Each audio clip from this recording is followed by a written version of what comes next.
My YouTube channel is not a doormat, it is a door where the blessings of God can come in.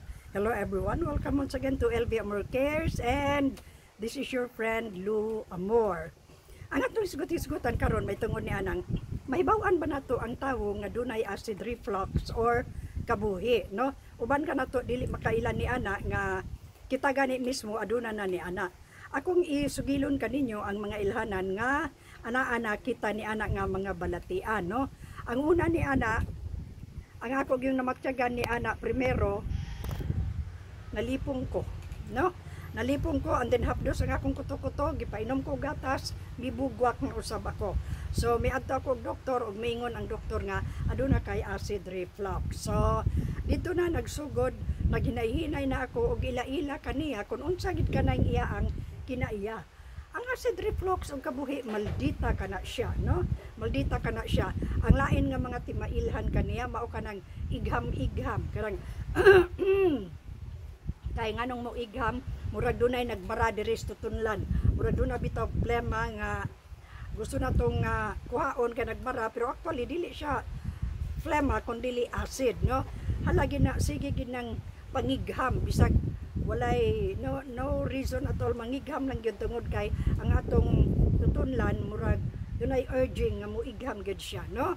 Lain nga mga ilhanan ni ana mao kanang murag kita gihubak bisag wala hubaka, bisag dili kita hubakon. Inana gyud siya no kun tungod kay moabot man gud kana siya sa lungs usahay kanipong iya ang kakiat, kaning kakiat aning kabuhi mo pud siya acid na siya, no? Magsuri-suri ra man gud ng acid. So naa diha nga murag gihubak pero dili ka hubakon. Dayon lain pa ni ana kanang ubon lang kagkalit. Bisag walay apparent reason nga nang giubo ka, ubon lang gyud kagkalit kay katul kaayo ang imo ang tutunlan ni ana. Lain nga timailhan nga duna kay acid reflux, pagawon kag tingog. Nga sa una dili ka pagawon pero karon pagawon na kag tingog.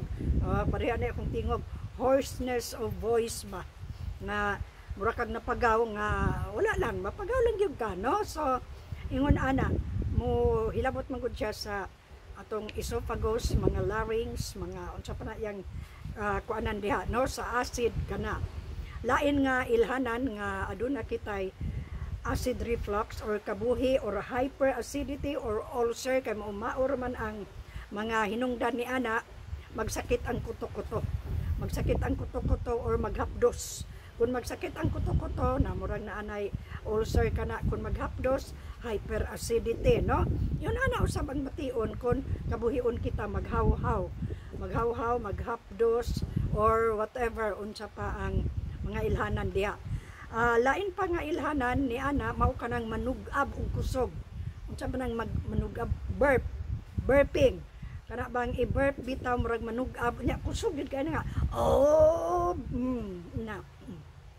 Dili na tuyoon. Mingon din ang uban nga bastos ra pud ni siya oy. Dili na siya bastos, no, tungod kay dili gina tuyoon mo dugab gayod ang tawo kon aduna siya musaka ang acid sa iya ang esophagus, no? Then another thing, mag heartburn. Mga kanang heartburn mao kanayo. Bidli. Bidlion kita. Kanang bidli kana bitang mag-aslom atong kuto-kuto den musaka na din naginahinay den. Murag maglisod na taog ginhawa, maglisod na tagtulon. So kinahanglan nga mo inom og tubig aron ma-suppress ang whatever nga tuwa dito mo na ibidli, no? Kanang heartburn. So mao kana ang mga pipila ka mga ilhanan kung ang tawo dunay acid reflux, dunay kabuhi, dunay hyperacidity, kanang ginatawag nila GERD, gastroesophageal reflux disease, medical term na for kabuhi, acid reflux, no, or ulcer. Kanang ulcer grabe na ginakay, nagasgas na ang atuang tiyan, ang atong tinain, no? So mao kana ang timailhan usab. Dayon mura kag musagadsad, mura bitaw kag malipong, pero dili pud ingog. Mura lang gyud kag malipong, no? Mura muana lang kag kalit. So usa na siya sa timailhan nga aduna kitay acid reflux. Apan dunay pa-check up kita og doktor, magpa-ultrasound, magpa-endoscopy kon kanang atong gipangbati kabuhi related pa ba kana, no? Kay napoy ubang mga sakit ana nga murag pare-pareho pare anang gallstone, pare-pareho na siya og mga timailhan sa kabuhi or acid reflux, no? Gallstone, kidney stones, mauna na sila. Pare-pareho ra. So mo gina in-check pero kalagmitan ni ana sa kabuhi mao gayud kana siya ang atong bati-bation, no? So mao kana ang mga ilhanan. Hoarseness of voice, mapagaw, bidli, kanang heartburn, mag-aslom ang kuto-kuto, muraog mag haw-haw ang kuto-kuto, maghalang ang kuto-kuto, murag gidauban, and then pagaw, murag kagihubak, bisag di ka hubakon, ubuhon ka, bisag walay rason, mag-arat ang tutunlan, labi na og buntag sayo, mao kana siya, no? Dayon, mubalik ka na, kanang atong gikaon, mubalik ka na ang aslom na dayon, no? So, mao kana ang pipila ka mga ilhanan kung aduna kitay kabuhi or acid reflux, then kanang lipong, dayon, umaghuot pud ang mapiit ka ng atong kuto-kuto, musaka pud ang acid, no? So mao kana ang pipila ka mga ilhanan ngano nga makaingon kita nga naa kitay acid reflux, then ug makakaon lang tagamay og mga lamian nga pagkaon, ang ato dayong tiyan magrebelde, no? Magkuan na dayon, magalburuto.